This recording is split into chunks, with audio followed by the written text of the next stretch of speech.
अरविंद जी, ये आपने तो उस दौर में पत्रकारिता करी है, एक-एक चीज़ का अध्ययन किया जाता था, स्टडी करी जाती थी। कुछ लोगों से बात करके पूरे देश का माहौल बता दिया कि वहाँ बीजेपी बम-बम होके आ रही है। खेल क्या लगता है अरविंद जी आपको इसके पीछे? माइक माइक अनम्यूट कर लीजिएगा अरविंद जी। और अनिल जी और सुनील भाई ने काफ़ी कुछ बातें कह दी हैं। ये जो है क्या संजय भाई, जो अभी 5 राज्यों के जो चुनाव हुए हैं उसके बाद का ये पूरा जो समीकरण बन रहा है वो केवल इसलिए बन रहा है क्योंकि जो आपने दिया, जैसे चुनाव हुआ तो चुनाव के बाद जो एक बड़ा तबका रहा मीडिया का और व्हाट्सएप यूनिवर्सिटी का, उसने कुछ इस तरीके से प्रोजेक्ट किया जैसे कि कांग्रेस वाइप आउट हो गई है ना, खत्म हो गई और कहीं रही नहीं। उसमें ये जरूर है कि हैरानी हुई कि मध्य प्रदेश में जो नतीजे आए, ठीक, लेकिन जब उसी के पैरेलल आंकड़े आने शुरू हुए हैं, उन आंकड़ों ने यह बताया कि साहब कांग्रेस जो है उसको 4,92,00,000 के करीब वोट मिला, यानी करीब करीब 5 करोड़ वोट मिला है, और बीजेपी को 4,80,00,000 वोट मिला है, जो कि दोनों के बीच में फर्क। उसके अलावा बीजेपी ने जो कैंडिडेट खड़े किए थे पार्लियामेंट के मेंबर्स को, जिनको असेंबली में उतारा था, उनमें से 9 लोग चुनाव हारे हैं, ठीक है ना, 12 जीते हैं, 9 हारे हैं। तो मैं अगर आप उसी से देख लो कि आपका तो 9 तो पार्लियामेंट के मेंबर हार गए, 12 जीते हैं, हम कह रहे हैं, मान लो, लेकिन क्या पूरा भारत, मैं संजय भाई इसलिए कर रहा हूँ कि जब इनकी बात आई है तो फिर 2018 से तुलना भी शुरू हुई। हमने देखा कि समीर भाई ने भी पढ़ा होगा, हम लोगों ने देखा कि उसके पहले बड़े कॉन्ट्राडिक्टरी कुछ राइटअप लिखे जा रहे थे कि साहब ये लोकसभा चुनाव का सेमीफाइनल है या नहीं है। तो सेमीफाइनल अगर ये है तो फिर 2018 क्या था जब ये 3 राज्य कांग्रेस ने जीत लिए थे। तो बहुत अजीब अजीब बात थी। कुछ लोग कह रहे हैं अब सेमीफाइनल है भी और नहीं भी है, तो दो में से तो एक ही होता है ना कि अगर आप जीत रहे हैं तब वो सेमीफाइनल हो गया, अगर आप हार रहे होते तो सेमीफाइनल नहीं था। अब सवाल यह आया कि जैसे ही इंडिया गठबंधन की कोई बैठक होती है, हमने देखा है, आपने भी एहसास किया होगा कि जैसे ही इंडिया गठबंधन की कोई बैठक होती है तो तुरंत एक सर्वे आता है। अभी आया है वो, उसके पहले भी अगर आप देखेंगे तो, और अब जो है, अब में और तब के सर्वों में नैतिकता का जो पक्ष है वो उसमें ये है कि आपको बताते थे, और अभी शायद अनिल जी बता रहे थे, ये सबको पता है कि राष्ट्रीय स्वयंसेवक संघ में ये देशमुख जी के पिताजी का क्या हैसियत रही है। वो रज्जू भैया के दोस्त थे, हमें तो कई बार हमें फील्ड में मिलते थे वो।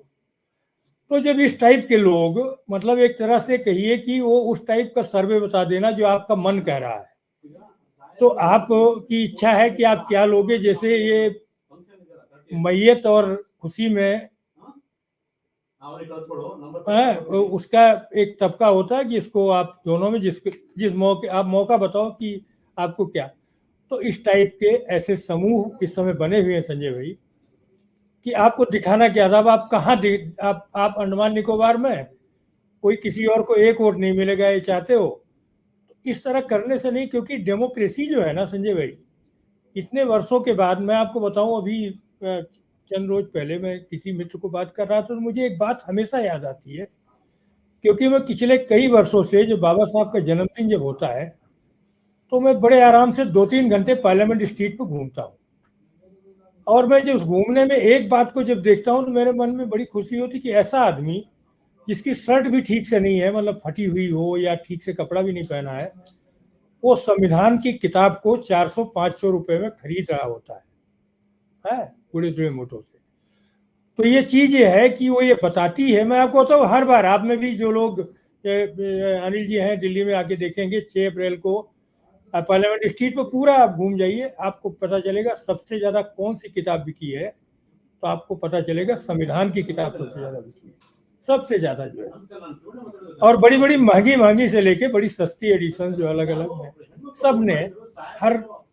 तो संविधान क्या है, संविधान को कुछ लोगों ने एक समानांतर गीता, कुरान, महाभारत या रामायण के पैरेलल ले आके खड़ा किया है। उनके यहाँ पूजा स्थलों पर संविधान पहुंच गया। तो ये इसका क्या मतलब है कि आपको वोटिंग जो राइट मिला है, वो उस वोटिंग राइट को हर आदमी चाहे जैसा चाहे वैसे उसको खारिज नहीं कर सकता।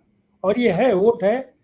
तो सवाल ये है ना, जो मुझे लग रहा है संजय भाई, कि ये जो वोट है कि साहब 4,92 लाख वोट जब मिला हो, तो ये वोट तो है ना, वहां भी दिखेगा ना भाई। ऐसा तो है नहीं लोकसभा में ये वोट, विधानसभा में हो सकता है ये वोट उतना कारगर न रहा हो, लेकिन लोकसभा में तो कई असेंबली सीटें मिल करके होती है ना। तो अगर वो जुड़ जाएगा तो सीटें जीतेगा ना भाई, नंबर एक। नंबर दो कि 200 सीटों पर कांग्रेस और बीजेपी की सीधी टक्कर है। लेकिन अगर इंडिया अलायंस बनता है, उसमें प्लस करते हैं कुछ फोर्सेज, जो सुनील भाई बोल रहे थे। मैं आपको बताऊं संजय भाई, कुछ घटनाएं आपने और हमने देखी हैं, आपने भी देखी, हमने भी देखी। जब सपा बसपा का गठबंधन बना तो हमें किसी को नहीं लग रहा था कि वो गठबंधन जो है। अरविंद जी, आवाज आपके पीछे से आ रही है कहीं? हाँ जी जी, अच्छा, बंद हो रही है, आवाज बंद हो रही है। तो मैं एक खत्म कर रहा हूँ संजय भाई कि सपा बसपा का गठबंधन बना तो हमें से किसी को अंदाज नहीं था कि ये गठबंधन सरकार बनाने जा रहा। जब राजीव गांधी को 400 से ज्यादा सीटें मिली थी, उसी के 5 साल के बाद किसी को ये भरोसा नहीं था कि फुटकर चल। मैं बीपी सिंह जी के साथ बहुत जगहों पर गया, समीर जानते हैं। मैं आपको बताऊं, बहुत सारे जगहों पर मंच पर बीपी सिंह के साथ वो लोग होते थे जिनमें वो पूछते थे कि अरे यार ये पचे कौन बैठा है, इनका हम क्यों पहचानित नहीं। एक आदमी को पहचानते नहीं होते थे, ऐसी जगह जो है। और वही व्यक्ति वो लीड कर रहा है और आके 1989 में सरकार बदल दी है। वो फोर्सेज उससे ज्यादा गठबंधन के साथ हैं, इस बात का अंदाजा बीजेपी को है। इसी नाते जैसे ही इंडिया गठबंधन की कोई बैठक होती है और उसका जो असर होता है, उसके तत्काल बाद एक सर्वे आता है जो बताता है कि नहीं साहब, कर्नाटक में भी यही जीतेंगे, ये तेलंगाना में भी जीतेंगे। अरे जीतने का फार्मूला क्या है? बंगाल में समीर कह रहे हैं, बंगाल में तो हमने पिछले चुनाव में हम रहे, वहां हमने देखा है वहां की क्या स्थिति थी। जो है, ये लोग दफ्तर से बाहर नहीं निकल रहे थे, कहीं बाहर जहां ये जीत भी रहे थे, ये उल्लास उसके साथ सड़क पर आने की स्थिति नहीं थी इनकी कि जो जीत गया है वो कहे कि नहीं साहब जो है हम जाके पब्लिक के बीच चले जाएं। ये ऐसी स्थिति भी नहीं थी। तो मैं ये नहीं कह रहा हूँ, देखिए लोकतंत्र में वोट देने वाले को पता है। आप और हम बहुत सारे ऐसे लोगों से मिलते हैं संजय भाई, जो जाते जाते वोट में अपने आप को कुछ बता रहा, बाद में आके बता उन्होंने फला को दे दिया। हाँ, बहुत सारे ऐसे लोग होते हैं। और कुछ लोग ऐसे भी होते हैं जो ये देखते हैं कि यार माहौल किसका है। ऐसे लोग हैं, कहते हैं हम अपना वोट खराब नहीं करेंगे। कुछ ऐसे लोग हैं जो कहते हैं कि साहब हमको तो चाहे एक वोट हो, लेकिन हम जिस पार्टी को सपोर्ट करते हैं उसी को देंगे, चाहे हमारा एक वोट निकले। तो हम उस लोकतंत्र में हैं। तो ये जो इस टाइप का जो व्हाट्सएप यूनिवर्सिटी के लिए सर्वे बन रहे हैं, ये मेरा ये एक अंतिम टिप्पणी है संजय भाई कि ये केवल व्हाट्सएप यूनिवर्सिटी के माध्यम से जो 120 करोड़ लोगों के हाथ में जो ये फोन पहुंचे हुए हैं, उन सब लोगों को पहुंचाने के लिए सर्वे है कि आप देखिए ये तो जो सब हुआ है इसमें इंडिया गठबंधन कुछ भी कर रहा है, हम बड़े भारी आगे हैं, लेकिन हकीकत कुछ अलग होगी जो कि आगे दिखेगी। जी।